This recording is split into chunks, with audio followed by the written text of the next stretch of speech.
नमस्कार आदाब दोस्तों, एक नई कहानी के साथ हाजिर हूं। बहू हो तो ऐसी।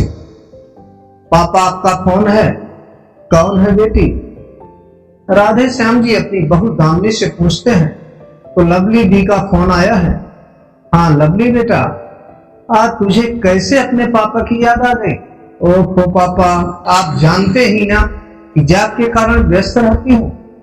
क्या करो, घर बाहर दोनों ही संभालना है और विवेक भी मेरे घर में मदद नहीं करते। अब आप ही बताइए, ऐसे में क्या फोन करूं आपको? दामिनी है ही आपको देखने सुनने के लिए, बेटी को कौन पूछता है बहू के आगे? कभी मेरी भी सुन लिया करें आप। अपनी बेटी की बात को सुन दंग रह गए। राधे श्याम जी लवली के रग रग से वाकिफ थे। स्वार्थपरता भरी पड़ी है लवली में। हमेशा ही लवली अपनी छोटी भाभी को जली कटी सुनाती और जलील करती। कहते हैं कि घर में स्त्री ना हो तो घर भूत का डेरा लगता है। राधे श्याम जी की पत्नी रीना असमय ही अकाल मृत्यु की शिकार हो गई थी। लवली की शादी भी अकेले ही राधे श्याम जी ने की और बेटा राज की शादी भी। अब बताओ भी, किस लिए अपने पापा की फोन की हो? दरअसल नवीन को अमेरिका जाना है आगे की पढ़ाई के लिए। 40 लाख कम पड़ रहे हैं, बाकी 60 का इंतजाम कर लिया है हमने। पापा आप 40 का व्यवस्था कर दीजिए ना। फोन पर लवली प्रेम से विनती स्वर में बोल रही है और बेटी के विनय के लहजे से चालाकी की बुआ रहे।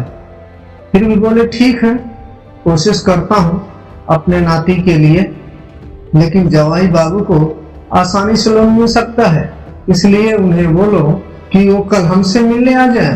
पर पापा आपके अकाउंट में है ना पैसे? वो तो ठीक है, पर उस पैसे पर मेरे पोते का भी हक है और अभी पोती की शादी भी करनी है।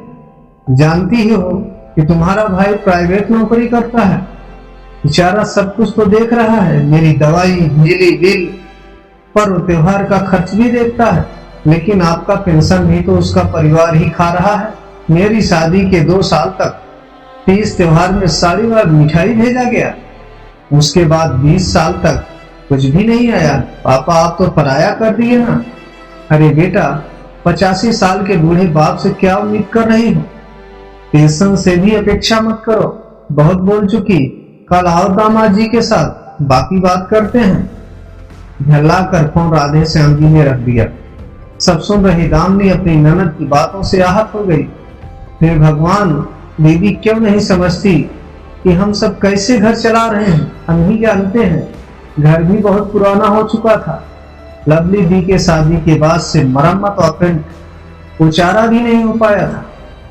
दामिनी सोच सोच कर परेशान हो रही थी। कल लवली दीदी कलह करने आएंगी और पापा को दुखी करेंगी। अब दीदी को समझाना पड़ेगा कि पापा से इस तरह से ना बोला करें।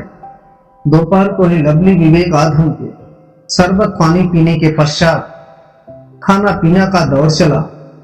उसके बाद लवली अपने रंग में आ गई। पापा क्या सोचे आप? 40 लाख का इंतजाम कैसे करेंगे? लवली के सवाल पर विवेक भी अपने ससुर की ओर ताकने लगे।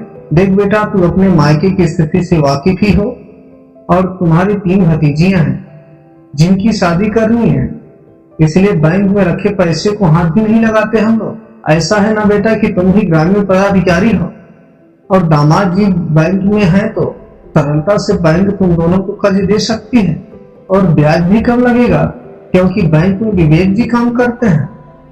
पापा का कहा सुन लवली टमक गई।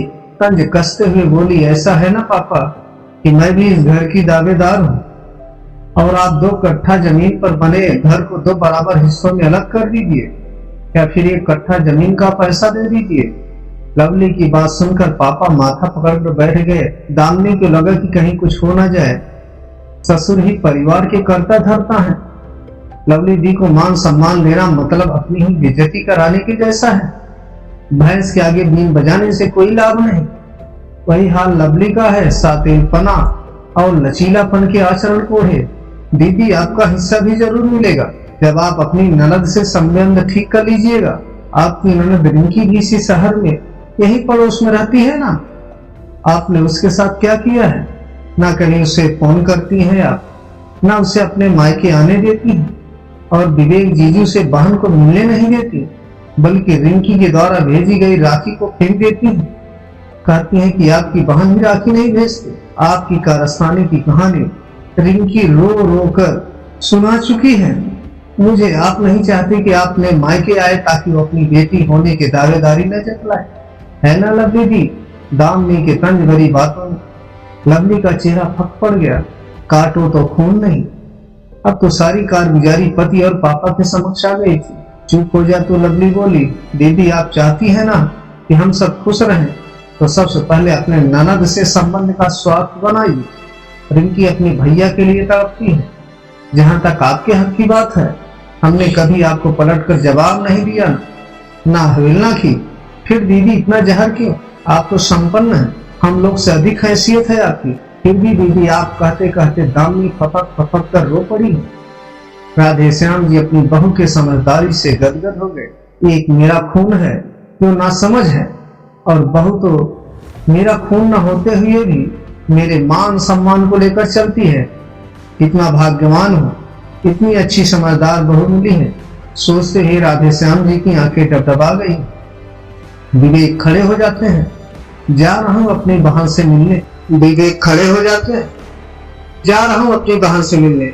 आना है तो आ जाना, नहीं तो ऑटो से घर लौट जाना। माफी चाहता हूँ पापा, आपकी अपनी बेटी न मायके की है न ससुराल की। आज तक मेरी आंखों में इसने झूठ फरेब का पर्दा डाले हुए आज सब कुछ साफ साफ दिख रहा है।